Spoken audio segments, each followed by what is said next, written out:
That's right, you have magnetite crystals in your brain that connects you straight to the electromagnetic field. And of course, I went over the power of the third eye, the pineal gland, but I can go deeper in that when we touch on the body. This is why we are electric. The food that we eat, if you're eating, alkaline food, it's electric. Even the process of pushing out another soul reincarnating into this matrix is electric. Through the matrix, the woman womb into the simulation.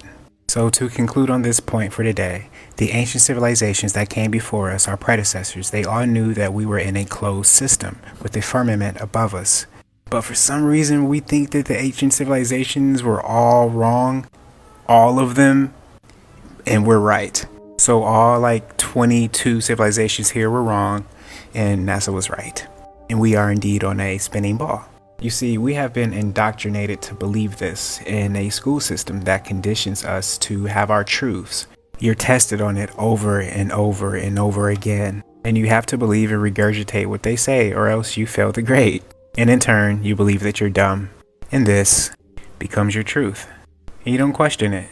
You just learn what they tell you. You become comfortable with not knowing. And then when a mystic like me comes around saying that you've been lied to, I'm deemed as loony because I'm not going along with the program. And it's funny because they teach us this, and then we go in debt for learning it. And then you try to pick the best way to pay it back off, or just to survive in the matrix. Then you become more comfortable with not knowing, and then every year you celebrate the fact that you get to do it again. But in a world where you're not told to ask about this, although you've never seen a real photo of it, but you're told the name of it, and this is where you are. And these are around us, and these are up there.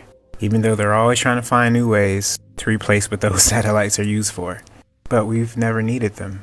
But of course, in a confined simulated holographic universe, everything is already provided for. Our technology isn't new, we're just the newest players in the game. So yeah, it looks real, but what is real? Seriously, what is real if everything you were told to be real turns out not to be real? Then what is real to you? If nothing more than a tangible perception of something. So yeah, those little electromagnetic plasma balls in the sky, yeah, they're real, depending on what your definition of real is.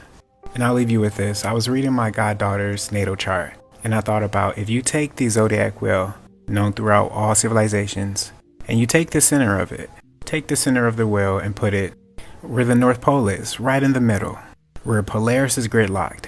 You would then have the direction of the stars, the constellation, and those strong plasma balls that we call planets. And I'll touch on that soon. And one thing that really fascinates me still is this great dark rift, which we'll definitely have to dig deeper in later. So remember, use your intuitive discernment, because what you might think is natural or real could be artificial or simulated. Alright, so good news. Next week is spring break for 5D Mystery School, so there will be no classes. If anything important pops up, I might post it in the story. But again, thank you guys for watching and supporting, for everything. And especially for the 300,000 plus followers, I really appreciate that. So make sure it's to like, follow, and share. I love you. Peace.